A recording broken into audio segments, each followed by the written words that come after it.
दलितों से हिंदू चर्चा करनी है उन्हें। दलितों को हिंदू धर्म के बारे में बतलाना है, हिंदुत्व के बारे में बतलाना है, उनको सिखाना है कि वेदांत क्या है, जबकि वो ये समझ ही नहीं पा रहे कि दलितों का जो आध्यात्मिक विचारधाराएं हैं वो उनके धर्म से कहीं श्रेष्ठ है।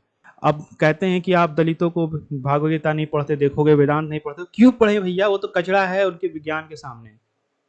तुम सीखो ना, तुम्हें जरूरत है सीखने की, तुम्हें जरूरत है खुद को इन सब बेड़ियों से निकालने की।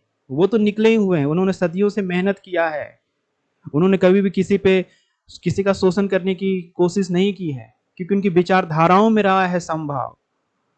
उनके अंदर ये नैतिक बल रहा है कि चलो भैया कोई भी हो, सभी इंसान हैं, हमें मार काट नहीं करनी, हमें अहिंसा के मार्ग पे चलनी। हिंदुओं ने क्या किया, हिंदुओं ने तो खुद को वर्ण व्यवस्था में जकड़ कर रखा। इनके जितने गीता हैं, भागवत गीता है, भागवत पुराण है, जितने भी चीजें हैं, उनका जो पूरा रूपरेखा चलता है ना, वो कहीं ना कहीं जाति व्यवस्था, वर्ण व्यवस्था के आसपास ही घूमते रहता है। तो अब इनको ये लग रहा है ना कि जैसे विज्ञान का युग आ गया है, आध्यात्मिकता फैल रही है, हर तरह की विचारधाराएं आ रही है, तो उसमें कहीं ना कहीं ये विचारधाराएं बिल्कुल तुच्छ है। तो उस तुच्छ विचारधाराओं को श्रेष्ठ बनाने के लिए इनको जरूरत है दलितों की। क्योंकि दलितों का इतिहास क्या रहा है, बौद्धिक इतिहास रहा है, बुद्ध के पहले से भी इनका इतिहास रहा है। क्योंकि दो वर्ग तो हमेशा से रहे, एक वर्ण व्यवस्था को मानने वाले और एक वर्ण व्यवस्था से अलग अवर्ण, जिसको अछूत या अनटचेबल्स कह के इतिहास में प्रताड़ित किया गया है। दलितों ने या अनटचेबल्स या आप कहे इनको डिप्रेस्ड क्लास या अवर्णों ने कभी भी वर्ण व्यवस्था का समर्थन नहीं किया। वर्ण व्यवस्था में तो हिंदू जकड़े रहे हैं और उन्हें निकलना है इससे, तो उससे निकलने के लिए उन्होंने अलग अलग तरह के धर्म ग्रंथों को बनाया कि नहीं वर्ण व्यवस्था कुछ नहीं है, सभी एक हैं। अरे भैया तुमने वर्ण व्यवस्था बनाई, तुम्हें उससे निकलना है, तुम्हारा ये मानसिक बीमारी है, तुम निकलो ना उससे। दलित क्यों निकले, उनके अंदर तो ये बीमारी है ही नहीं, तो तुम्हें दलितों से धर्म चर्चा क्यों करनी। तुम खुद के भागवत गीता पढ़ो, देखो धर्म क्या कहता है, अध्यात्म क्या कहता है। अध्यात्म खुद कहता है कि मैं को समझना है अध्यात्म, और धर्म क्या है, वर्ण व्यवस्था है धर्म। तो तुम तो खुद प्रमोट कर रहे हो वर्ण व्यवस्था, तुम्हारी भाव गीता है ये सब, और उसमें जो भी आध्यात्मिक तत्व है उसके आने का उसका सोर्स क्या है, उसका सोर्स दलितों का जीवन है, दलितों की विचारधाराएं हैं। जो उस समय बौद्धिक विचारधाराएं चल रही थी, जो बुद्ध की जो पूरी रिवॉल्यूशंस चल रही थी, उसको काउंटर करने के लिए तुम लोगों ने ये सारे ग्रंथ लिखे हैं। और अभी तुम सिखा रहे हो कि हिंदुओं से धर्म चर्चा नहीं कर सकते क्योंकि उन पर जुल्म हुआ है। उन पर जुल्म हुआ है, इसमें कोई शक नहीं, और उसका हिसाब वो दलित कर लेगा। अभी का जो नव दलित है वो उसका हिसाब कर लेगा। लेकिन बात यहां पे है कि उनको तुम धर्म क्यों सिखाना चाहते, इसलिए सिखाना चाहते कि वर्ण व्यवस्था को वो मान लें जैसा शुरू से करते रहे, तो ये होने वाला नहीं। ये तुम कितने भी आचार्य कहलवा लो खुद को, कितने भी तरह के अंड संड ग्रंथ लिख लो, उससे ये होने वाला नहीं।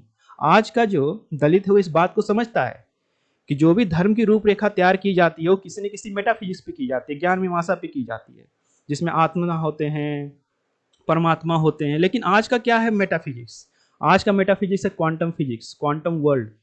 तो उस मेटाफिजिक्स की तरफ तो वो कल भी नहीं थे ना आज थे, क्योंकि उनका अध्यात्म मेटाफिजिक्स से इंडिपेंडेंट था। अगर आप बुद्ध की विचारधाराओं को देखो तो उन्होंने कभी भी ज्ञान मीमांसा पे चर्चा नहीं किया कि संसार कहाँ से आई, संसार कहाँ जाएगी। उनका मानना था कि ये सब बेकार है। अगर कोई आध्यात्मिक तत्व की बात कर रहा है या आध्यात्मिक उन्नति करना चाहता है तो उनके लिए ये सब चीजें बेकार है, क्योंकि ये सब चलते रहेगी।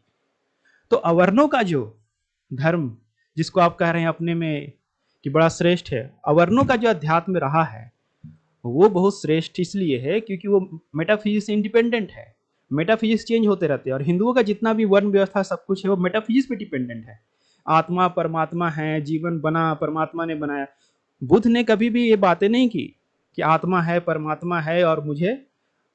तो ये बात समझनी है यहाँ पे बिल्कुल, कि हमारा जो जो अवर्णों का अध्यात्म है वो मेटाफिजिक्स से इंडिपेंडेंट है, आत्मा परमात्मा इन सबसे इंडिपेंडेंट है ना। और अगर उनको मेटाफिजिक्स बनानी होगी तो क्यों मॉडर्न फिजिक्स के बेसिस पे ना बनाएं। जो मॉडर्न जितने भी खोज हो रही है, जो कि हर वक्त परिवर्तित होते रहती है, एक पर्दे के पीछे नई खोजें निकलती है, उसके पीछे उसके बेसिस पे वो अपनी धारणा बनाएंगे संसार की और उस मेटाफिजिकल क्वेश्चंस की।